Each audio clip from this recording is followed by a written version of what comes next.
আসসালামু আলাইকুম। সংবাদে আপনাদের সবাইকে স্বাগত জানাচ্ছি। আমি ফিরোজ তোহা। শুরুতেই আরবে কেবলস সংবাদ শিরোনাম। প্রথমেই জানিয়ে দেব জামায়াতে ইসলামের মতো একটা পাত্রী চাই। তারপর জানিয়ে দেব ৬ সিটিতে নতুন প্রশাসকের সবাই বিএনপি নেতা, তারা কারা। এখন জানিয়ে দেব বিশেষ সংবাদ, দেশজুড়ে আওয়ামী লীগের জয় জয়কার, নাটকীয় সিদ্ধান্তে সেনাপ্রধানের হাতে ক্ষমতা হস্তান্তর। এবং সর্বশেষ জানিয়ে দেব বিশেষ প্রতিবেদন, বঙ্গভবন থেকে ফাঁস হল গোপন নথি, বড় সংকটে বিএনপি, তারেক রহমানের মাস্টার প্ল্যান কি ব্যর্থ। দর্শক, এতক্ষণ শুনছিলেন সংবাদ শিরোনাম, এখন শুনবেন বিস্তারিত জানার আগে আপনি যদি আমাদের চ্যানেলে নতুন এসে থাকেন তাহলে চ্যানেলটিকে সাবস্ক্রাইব করুন আর ভিডিওটি শেয়ার করে আপনার বন্ধুদেরকে দেখার সুযোগ করে দিন। এখন বিস্তারিত। জামায়াতে ইসলামের মতো একটা পাত্রী চাই। রাজশাহী বিশ্ববিদ্যালয়ে কেন্দ্রীয় ছাত্র সংসদের জিএস সালাউদ্দিন আম্মার জামায়াতে ইসলামের ভূমিকার সমালোচনা করে বলেছেন, তিনি এমন একজন পাত্রী খুঁজছেন যিনি বিরোধী দল জামায়াতের মতো হবেন। তিনি বলেন, সারাদিন বাইরে থাকবেন এবং বিরোধী দলের চাপ অনুভব করবেন না। সোমবার ২৩ ফেব্রুয়ারি নিজের ভেরিফাইড ফেসবুক পেজে তিনি এ মন্তব্য প্রকাশ করেন। আম্মার উল্লেখ করেন, বাংলাদেশে বিরোধী দলগুলো যেন কিউট হয়ে গেছে।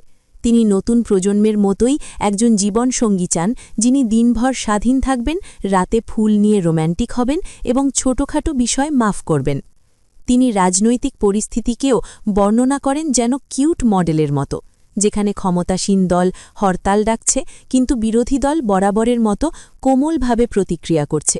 তিনি আক্ষেপ করেন কিভাবে দেশে দায়িত্ব এবং ভূমিকা উল্টে যায় কিন্তু নাটক থামে না। শেষে হাস্যরসে বলেন, সব মিলিয়ে তিনি এমন একজন জীবনসঙ্গীর সন্ধানে আছেন যিনি জামায়াতের মতো পাত্রী হিসাবে থাকবেন। ৬ সিটিতে নতুন প্রশাসকের সবাই বিএনপি নেতা, তারা কারা। বিএনপি ক্ষমতায় যাওয়ার এক সপ্তাহের মধ্যে ঢাকা উত্তর ও দক্ষিণ সিটিসহ দেশের ৬টি সিটি কর্পোরেশনে আগের প্রশাসকদের সরিয়ে নতুন প্রশাসক নিয়োগ দিয়েছে। যারা এই পদগুলোতে নিয়োগ পেয়েছেন তারা সবাই বিএনপির নেতা। দায়িত্ব নেওয়ার পরপরই স্থানীয় সরকার মন্ত্রণালয়ের মন্ত্রী মির্জা ফখরুল ইসলাম আলমগীর যত দ্রুত সম্ভব স্থানীয় সরকার প্রতিষ্ঠানগুলোতে নির্বাচন আয়োজনের কথা বলেছিলেন।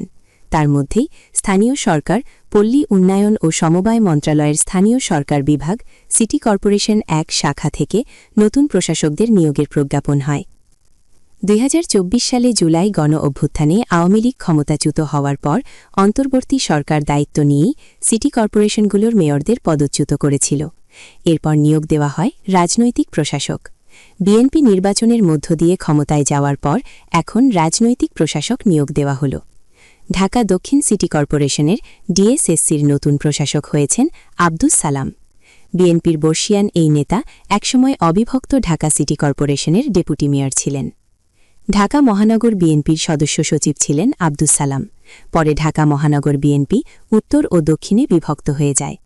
আব্দুস সালাম এখন ঢাকা মহানগর দক্ষিণ বিএনপির সভাপতি।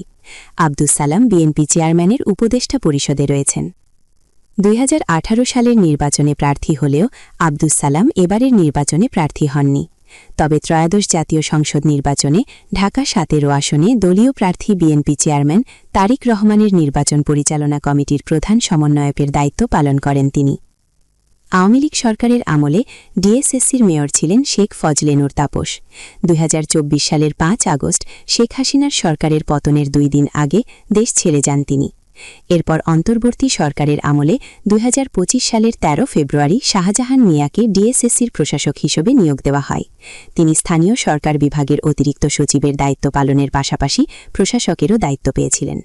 গত বছরের অক্টোবরের শেষের দিকে ডিএসএসসির প্রশাসকের পদ থেকে সরিয়ে দেওয়া হয় শাহজাহান মিয়াকে। গত নভেম্বরে এ পদে নিয়োগ পান মোহাম্মদ মাহমুদুল হাসান। স্থানীয় সরকার মন্ত্রণালয়ের পরিকল্পনা, পরিবীক্ষণ, মূল্যায়ন ও পরিদর্শন অনুবিভাগের মহাপরিচালক মাহমুদুল হাসানকে অতিরিক্ত দায়িত্ব হিসেবে ডিএসএসসির প্রশাসক পদে নিয়োগ দেওয়া হয়। এখন তার স্থলাভিষিক্ত হলেন আব্দুস সালাম। ঢাকা উত্তর সিটি কর্পোরেশনের ডিএনসিসির নতুন প্রশাসক হয়েছেন শফিকুল ইসলাম খান। ত্রয়োদশ জাতীয় সংসদ নির্বাচনে ঢাকা ১৫ আসনে বিএনপির প্রার্থী ছিলেন তিনি। রাজধানীর শেওড়াপাড়া, কাজীপাড়া, কাফরুল ও মিরপুরের একাংশ নিয়ে গঠিত এ আসনে জামায়াতে ইসলামের আমির শফিকুর রহমানের কাছে হারেন তিনি। শফিকুল ইসলাম খান যুবদলের কেন্দ্রীয় কমিটির সহবাসক। এর আগে তিনি ঢাকা মহানগর উত্তর যুবদলের সদস্য সচিব ছিলেন। আওয়ামী লীগ সরকারের আমলে ডিএনসিসির মেয়র ছিলেন আতিকুল ইসলাম।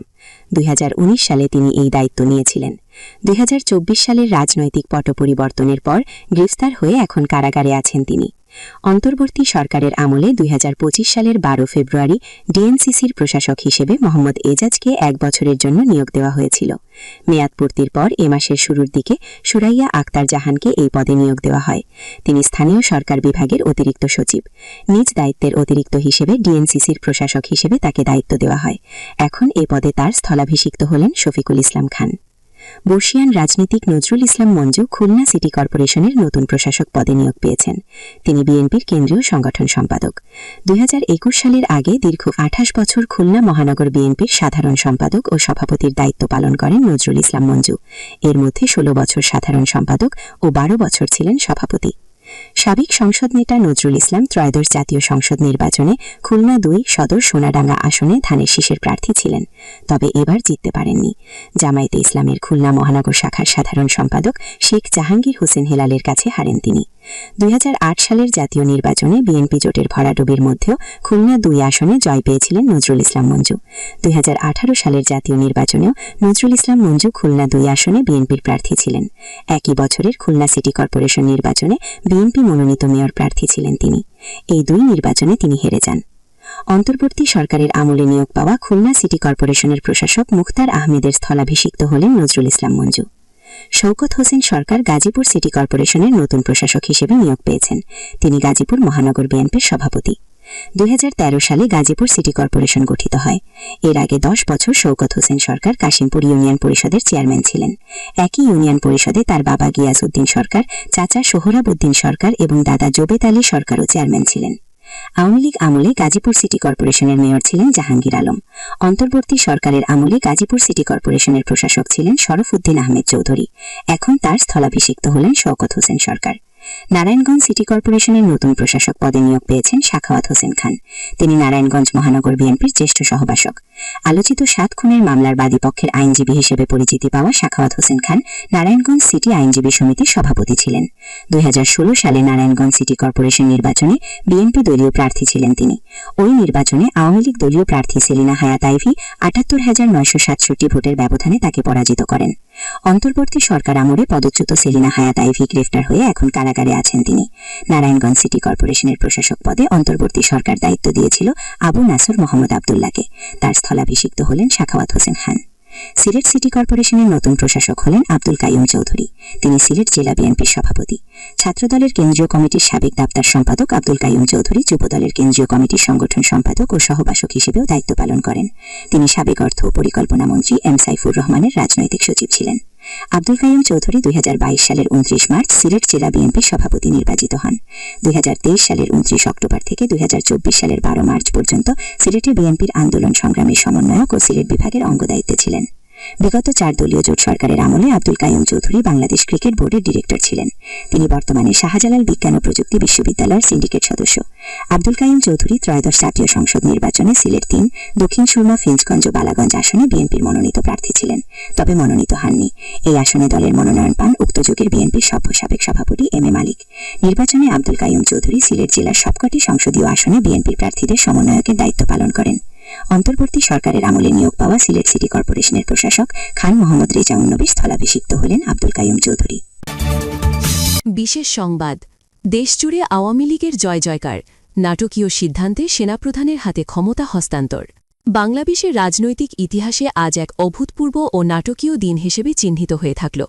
একদিকে দেশজুড়ে আওয়ামী লীগের বিশাল জয়ের খবর, অন্যদিকে সরকার প্রধান হিসেবে শেখ হাসিনা কর্তৃক সেনাপ্রধানের কাছে ক্ষমতা হস্তান্তরের ঘোষণা। এই 2 বিপরীতমুখী ঘটনায় স্তম্ভিত পুরো দেশ। নির্বাচনী ফলাফল ও বিজয় উল্লাস।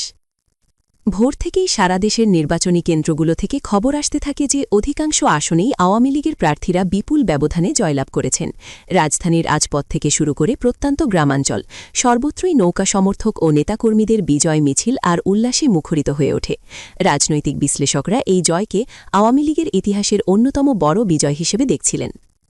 তবে এই উৎসবের আমেজ বেশিক্ষণ স্থায়ী হয়নি। বিকেলের দিকে রাষ্ট্রীয় প্রচার মাধ্যমগুলোতে একটি জরুরি বার্তার ঘোষণা আসার পর থেকেই পরিস্থিতি পাল্টাতে শুরু করে। গণভবনে উচ্চ পর্যায়ের বৈঠক ও পদত্যাগ। বিকেলে গণভবনে এক রুদ্ধদ্বার বৈঠকে বসেন প্রধানমন্ত্রী শেখ হাসিনা। সেখানে উপস্থিত ছিলেন ৩ বাহিনীর প্রধান এবং মন্ত্রিসভার কয়েকজন জ্যেষ্ঠ সদস্য। সূত্রের খবর অনুযায়ী দেশের বর্তমান পরিস্থিতি এবং দীর্ঘমেয়াদী রাজনৈতিক স্থিতিশীলতার স্বার্থে প্রধানমন্ত্রী এক সাহসী ও অভাবনীয় সিদ্ধান্ত গ্রহণ করেন। বৈঠক শেষে জাতির উদ্দেশ্যে দেওয়া এক সংক্ষিপ্ত ভাষণে তিনি জানান, জনগণের ম্যান্ডেট পাওয়ার পরও তিনি দেশের শান্তি ও নিরাপত্তা বজায় রাখতে সামরিক নেতৃত্বের কাছে সাময়িকভাবে শাসনভার তুলে দেওয়ার সিদ্ধান্ত নিয়েছেন। সেনাপ্রধানের কাছে ক্ষমতা হস্তান্তর। প্রধানমন্ত্রীর ঘোষণার পরপরই বঙ্গভবনে এক অনাড়ম্বর অনুষ্ঠানে সেনাপ্রধানের হাতে দায়িত্বভার অর্পণ করা হয়। এই প্রক্রিয়ার মাধ্যমে সংসদীয় গণতন্ত্রের ইতিহাসে এক নতুন অধ্যায়ের সূচনা হল। ক্ষমতা হস্তান্তরের সময় শেখ হাসিনা বলেন, আমি দেশের মঙ্গল চাই, রক্তপাত বা বিশৃঙ্খলা আমার কাম্য নয়। আওয়ামী লীগ বিজয়ী হয়েছে, জনগণের ভালোবাসা পেয়েছে, এটাই আমার বড় সার্থকতা। এখন দেশের শৃঙ্খলা রক্ষার দায়িত্ব আমি সেনাবাহিনীর উপর ন্যস্ত করছি। সেনাপ্রধানের ভাষণ ও পরবর্তী পদক্ষেপ। দায়িত্ব গ্রহণের পর সেনাপ্রধান জাতির উদ্দেশ্যে ভাষণ দেন। তিনি জনগণকে শান্ত থাকার আহ্বান জানিয়ে বলেন, সেনাবাহিনী সবসময় জনগণের পাশে আছে। আমরা একটি অন্তর্বর্তীকালীন প্রক্রিয়ার মাধ্যমে দেশের শান্তি শৃঙ্খলা বজায় রাখব এবং গণতান্ত্রিক ধারাকে সমুন্নত রাখতে প্রয়োজনীয় সব পদক্ষেপ গ্রহণ করব। তিনি আরও ঘোষণা করেন যে সারা দেশে কারফিউ শিথিল করা হবে এবং সাধারণ মানুষের জানমালের নিরাপত্তা নিশ্চিত করতে সেনাবাহিনী কঠোর অবস্থান গ্রহণ করবে। জনমনে মিশ্র প্রতিক্রিয়া। আওয়ামী লীগের এই বিশাল জয়ের পর ক্ষমতা হস্তান্তরের খবরটি সাধারণ মানুষের মধ্যে মিশ্র প্রতিক্রিয়া সৃষ্টি করেছে। দলের অনেক নেতাকর্মী এই সিদ্ধান্তে হতাশ হলেও সাধারণ জনগণের বড় একটি অংশ মনে করছেন এতে দেশের অস্থিরতা কমবে এবং বড় কোনো সংঘাত এড়ানো সম্ভব হবে। বর্তমানে রাজধানীর গুরুত্বপূর্ণ পয়েন্টগুলোতে অতিরিক্ত সেনা মোতায়েন করা হয়েছে, তবে পরিস্থিতি শান্ত এবং স্বাভাবিক রয়েছে। আন্তর্জাতিক মহলও বাংলাদেশের এই দ্রুত পরিবর্তনের উপর কড়া নজর রাখছে। বিশেষ প্রতিবেদন। বঙ্গভবন থেকে ফাঁস হল গোপন নথি, বড় সংকটে বিএনপি। তারেক রহমানের মাস্টার প্ল্যান কি ব্যর্থ? বাংলাদেশের রাজনীতিতে এখন বইছে ঝোড়ো হাওয়া। গত কয়েক ঘণ্টার নাটকীয়তায় পাল্টে গেছে সব সমীকরণ। নির্ভরযোগ্য সূত্রের খবর অনুযায়ী রাষ্ট্রপতি ও বিএনপির মধ্যকার দীর্ঘদিনের কিছু গোপন সমঝোতা ও রহস্য ফাঁস হয়ে গেছে। রাজনৈতিক মহলে এখন একটাই আলোচনা, অতি চালাকের গলায় তড়ি। বিশেষ করে লন্ডন থেকে পরিচালিত বিএনপির নীতি নির্ধারণী মহলে নেমে এসেছে চরম অস্বস্তি। রাষ্ট্রপতির গোপন নথি ও রহস্যের উন্মোচন। আজ বিকেলের দিকে বঙ্গভবনের উচ্চ পর্যায়ের একটি সূত্র থেকে কিছু চাঞ্চল্যকর তথ্য ও নথিপত্র সংবাদ মাধ্যমের হাতে আসে, যেখানে দেখা গেছে পর্দার আড়ালে বিএনপি ও একটি বিশেষ মহলের মধ্যে দীর্ঘমেয়াদী কিছু গোপন চুক্তি হয়েছিল। এই নথিগুলো জনসমক্ষে আসতেই তোলপাড় শুরু হয়েছে রাজনৈতিক অঙ্গনে। আলহামদুলিল্লাহ, সত্যের জয় হয়েছে বলে মনে করছেন সাধারণ নাগরিকরা, যারা দীর্ঘকাল ধরে ধোঁয়াশার মধ্যে ছিলেন। এই রহস্য ফাঁসের ফলে জানা গেছে পর্দার অন্তরালে এমন কিছু সমঝোতা চলছিল যা দেশের স্থিতিশীলতার জন্য বড় চ্যালেঞ্জ হতে পারত। কিন্তু শেষ মুহূর্তে রাষ্ট্রপতির অবস্থান এবং নথিপত্র ফাঁস হয়ে যাওয়ায় সেই পরিকল্পনা এখন বুমেরাং হয়ে দাঁড়িয়েছে। তারেক রহমানের মাথায় হাত, লন্ডনে জরুরি বৈঠক। এই খবর পৌঁছানোর পরপরই লন্ডনে তারেক রহমানের বাসভবনে জরুরি বৈঠক ডাকা হয়েছে বলে জানা গেছে। বিএনপির তৃণমূল পর্যায়ের নেতাকর্মীদের মধ্যে দেখা দিয়েছে চরম হতাশা। দীর্ঘদিনের সাজানো মাস্টার প্ল্যান এভাবে তাসের ঘরের মতো ভেঙে পড়বে তা হয়তো কল্পনাও করেনি দলটির শীর্ষ নেতৃত্ব। রাজনৈতিক বিশ্লেষকরা বলছেন, অতি কৌশলী হতে গিয়েই বিএনপি এখন খাদের কিনারায়। লন্ডনের প্রেসক্রিপশনে চলা রাজনীতি যে দেশের মাটিতে সবসময় কাজ করে না, এই ঘটনা তার জলজান্ত প্রমাণ। তারেক রহমানের দীর্ঘদিনের রাজনৈতিক কৌশল এখন তার নিজের জন্যই গলার ফাঁস হয়ে দাঁড়িয়েছে। যেভাবে ফাঁস হল গোপন গেম প্ল্যান।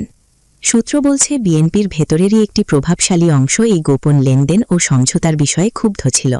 তাদের মাধ্যমেই গুরুত্বপূর্ণ কিছু অডিও রেকর্ড ও নথিপত্র ফাঁস হয়েছে। এই ফাইলগুলোতে স্পষ্ট উল্লেখ আছে কিভাবে প্রশাসনকে প্রভাবিত করার চেষ্টা করা হয়েছিল, বিদেশে লবিস্ট নিয়োগের পেছনে অর্থের উৎস কী ছিল, নির্বাচন পরবর্তী সময়ে ক্ষমতা ভাগাভাগির গোপন রোডম্যাপ, দেশজুড়ে চাঞ্চল্য ও জনমত।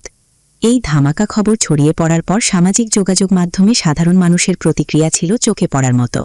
অনেকে বলছেন, যারা পেছন দরজা দিয়ে ক্ষমতায় আসার স্বপ্ন দেখছিল তাদের মুখোশ খুলে গেছে। বিশেষ করে আওয়ামী লীগের বড় বিজয়ের পর এই রহস্যভাস বিএনপির রাজনীতিকে এক অনিশ্চিত গন্তব্যে ঠেলে দিয়েছে। উপসংহার: রাজনীতির দাবার চালে যারা নিজেদের অপরাজিত ভাবছিলেন, আজকের এই ঘটনা তাদের জন্য বড় একটি শিক্ষা। রাষ্ট্রপতির অবস্থান এবং গোপন নথির এই সত্য প্রকাশ দেশের রাজনৈতিক অঙ্গনে নতুন মেরুকরণ সৃষ্টি করবে। এখন দেখার বিষয় এই বিশাল ধাক্কা সামলে বিএনপি ও তারেক রহমান আবার কিভাবে ঘুরে দাঁড়ানোর চেষ্টা করেন, নাকি এটাই তাদের রাজনীতির চূড়ান্ত পতনের শুরু। দর্শক, আজকের সংবাদ ছিল এ পর্যন্ত। ভিডিওটি যদি ভালো লেগে থাকে তাহলে একটি লাইক দিন আর ভিডিওটি শেয়ার করে আপনার বন্ধুদেরকে জানার সুযোগ করে দিন। ধন্যবাদ।